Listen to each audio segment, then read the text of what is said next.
അരനൂറ്റാണ്ട് പിന്നിട്ടതിന്റെ അഭിമാന നേട്ടത്തിലാണ് എറണാകുളം തൃപ്പൂണിത്തുറ വനിതാ കഥകളി സംഘം. കളിയരങ്ങിലെ വനിതാ കൂട്ടായ്മയുടെ 50-ാം വർഷം സുവർണ സുഷമം എന്ന പേരിൽ ആഘോഷിച്ചു. ആഘോഷ പരിപാടി കേരള കലാമണ്ഡലം ചാൻസലർ ഡോക്ടർ മല്ലിക സാരാഭായ് ഉദ്ഘാടനം ചെയ്തു.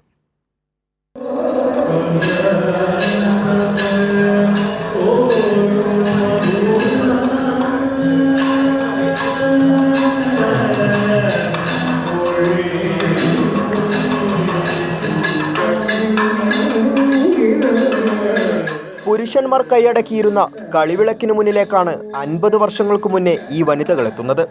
ഇവർ ഭീമനും ദുര്യോധനനും രാമനും അർജുനനുമായി അരങ്ങിൽ നിറഞ്ഞാടി.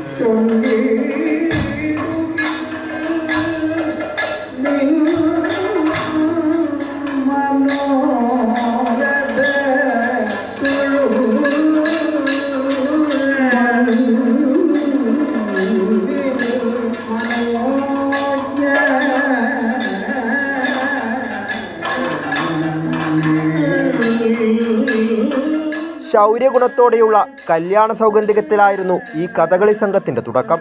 50 വർഷങ്ങൾക്ക് മുന്നേ ആരംഭിച്ച ഈ കൂട്ടായ്മ ഇന്ന് യുവതലമുറയും ഏറ്റെടുത്തു കഴിഞ്ഞു. യൂത്ത് ഫെസ്റ്റിവലിൽ ആൺകുട്ടികളും പെൺകുട്ടികളും ഒരുമിച്ചാണ് മത്സരിച്ച് അന്നത്തെ മത്സരം ഉണ്ടായിരുന്നത്. അപ്പോൾ അതിൽ ഞങ്ങളുടെ സംഘത്തിലെ രാധിക വർമ്മ, ശൈലജ വർമ്മ എല്ലാം ആൺകുട്ടികളെ തോൽപ്പിച്ചിട്ട് അവർ ഫസ്റ്റായി തുടങ്ങി. അപ്പോൾ അന്നിവിടെ കലാമണ്ഡലം കൃഷ്ണൻ നായരാശാനുണ്ട്, KT രാമവർമ്മ ഇവിടുത്തെ കഥകളി ക്ലബിൻ്റെ സെക്രട്ടറി ഉണ്ട്.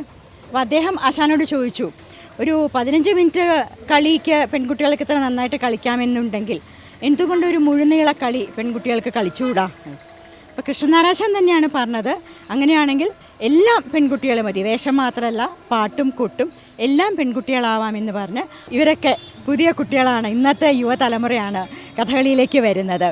ഇവരൊക്കെ പല ദിക്കിലാണ്, ഒരാൾ പാലക്കാട്, ഒരാൾ ബാംഗ്ലൂർ, തിരുവനന്തപുരം, അങ്ങനെയൊക്കെയാണ്. എങ്കിൽ പോലും ഒരു കഥകളി വരുമ്പോൾ എല്ലാവരും ഒരുമിച്ച് കൂടി ഒരു നല്ലൊരു പെർഫോമൻസ്, നാളെ ഇവരുടെ പെർഫോമൻസാണ് ഇവിടെ ഉള്ളത്. നിരവധി പ്രതിസന്ധികൾ തരണം ചെയ്ത് സ്ത്രീകൾ മുന്നിട്ടിറങ്ങി ഇതുപോലെയൊരു കൂട്ടായ്മ രൂപീകരിച്ചത് അഭിനന്ദനം അർഹിക്കുന്നതാണെന്ന് മല്ലിക Sarabhai. It is deeply empowering to know that 50 years ago there were 10 and 11-year-old girls who broke so many taboos to even dream this dream, and that there were extraordinary gurus who actually went against convention to teach them and to fortify them, to empower them. പ്രതിപക്ഷ നേതാവ് VD Satheesan, സാംസ്കാരിക വകുപ്പ് director doctor ദിവ്യ S. Iyer എന്നിവർ പരിപാടിയിൽ പങ്കെടുത്തു.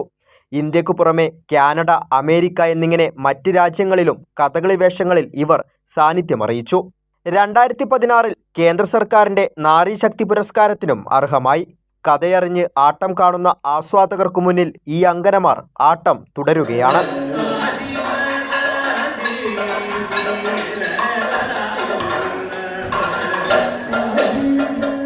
Kairali news, Kochi.